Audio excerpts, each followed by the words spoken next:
यह कविता समाज के लिए एक संदेश इसलिए क्योंकि अब हम जान रहे हैं कि लड़कियां आत्मनिर्भर बन चुकी हैं, पढ़ लिख कर वह भी घर के बाहर निकल चुकी हैं। फिर भी माँ बाप चाहते हैं कि हमारी लड़कियों की शादी इतने अच्छी उम्र में 24-25 साल में हो जाए और वो उचित योग्य उचित वर्ग की तलाश भी करने लगते हैं। लेकिन मैंने देखा आज समाज में लड़के जो हैं बायोडाटा छांटते रहते हैं और अच्छा के चक्कर में लड़का और लड़की दोनों की विवाह की उम्र पार हो जाती है, 30-31 तक पहुंचा दी जाती है। आज ये बहुत विकट समस्या है।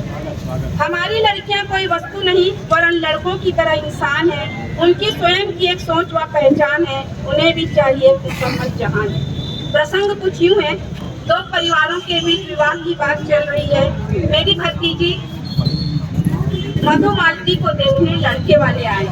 देखने दिखाने की औपचारिकता चल रही है। उसके बाद लड़के लड़की दोनों को अकेले बातचीत करने के लिए एक दूसरे को समझने के लिए छोड़ दिया गया ताकि वे आपस में खुलकर बातचीत कर सके। मधु मालती ने शिष्टाचारवश लड़के का नाम मधुसूदन है उसे कहा, पहले आप कहिए। मधुसूदन ने भी शुरू किया बोलना बिना समय गवाए। कहा, मधु मालती जी, मेरे लिए सब कुछ है मेरे परिवार को चाहिए ऐसी बहू जो हो पढ़ी लिखी व समझदार, घरेलू कार्यों में हो जो होशियार, सबका ख्याल रख सके ऐसे हो उसके संस्कार, उनके बेटे अर्थात मेरे साथ चल सके जो कदम से कदम मिलाकर समय एवं परिस्थिति अनुसार। परिस्थितियां बहुत विकट है, 21वीं सदी पहुंच गई है, हम पहुंच चुके हैं। लड़के भी चाहते हैं कि उनकी जो जीवन संगनी हो विदेश यात्रा पे जाएं, कहीं जाएं तो बिल्कुल आधुनिक मॉडर्न हो, लेकिन घर में रहे तो पूरी संस्कारी माता पिता के हिसाब से बहू बनकर रहे। हम कंजर्वेटिव अर्थात पुराने ख्यालों के तो नहीं, पर वो ऐसी हो जो हमारे रीति रिवाजों को हंस हंस कर करे स्वीकार। हमें नहीं चाहिए आप लोगों से बाइक या कोई मोटर कार, बस घर को जोड़कर रखने वाली बहू की है दरकार। जहाँ तक मेरी बात है, मुझे समझने वाला हो उसका आचार विचार, थोड़ी बहुत देश विदेश की भी हो जानकार, बाल उसके लंबे रेशमी व घनेदार, साड़ी हो उसका पहनावा जिसमें लगे वह सलीकेदार। अब आप भी अपनी बताइए, मेरी सुन लिए अब अपनी सुनाइए। बहुत देर से मौन बैठी मधु मालती ने अब हटा दिया घूंघट लाज का, रख ली चुनर स्वाभिमान की सर पर, बोलना शुरू किया आत्मविश्वास कर।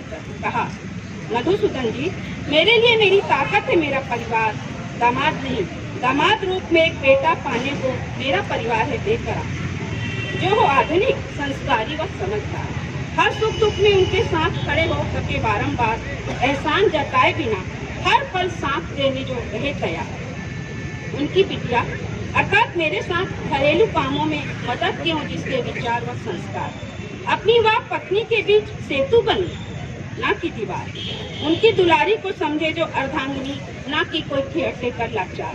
हमें नहीं चाहिए कोई राजा या राजकुमार, कोई बंगला, शॉपिंग मॉल या मोटर कार, हमारे परिवार को चाहिए अपनत्व से भरा पूरा परिवार। जहाँ तक मेरी बात है, मुझे चाहिए एक दोस्त व हमदम जिसका व्यक्तित्व सुखद, सलोना व सलीकेदार, मुझे इंसान समझने वाला हो उसका व्यवहार, अपनी पत्नी को दिला पाए परिवार व समाज में जो सम्मान, ऐसे हो उसके संस्कार।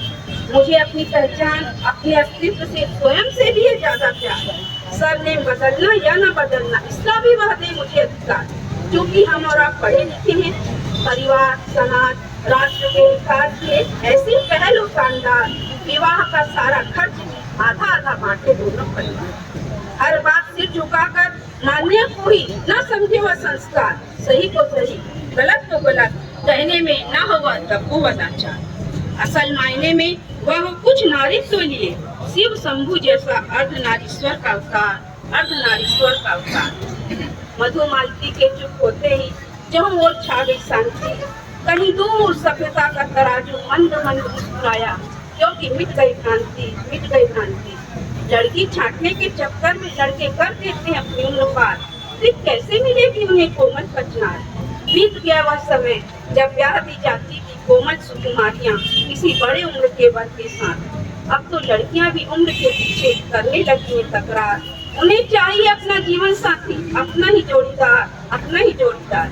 आज हो गए सभ्यता रूपी तराजू के दोनों पलड़े बराबर, दोनों पहियों के बिना हो जाती गृहस्थी रूपी गाड़ी बेबस व लाचार। नारी रूपी पहिए की महत्ता आप तो करो स्वीकार, तभी बंद वही पाएगा विवाह रूपी संस्कार, विवाह रूपी संस्कार। अंत में लड़कियों को यहाँ तक पहुँचने में जमाने लगे हैं, जग को यह बात हम समझाने चले हैं, समझाने चले। धन्यवाद।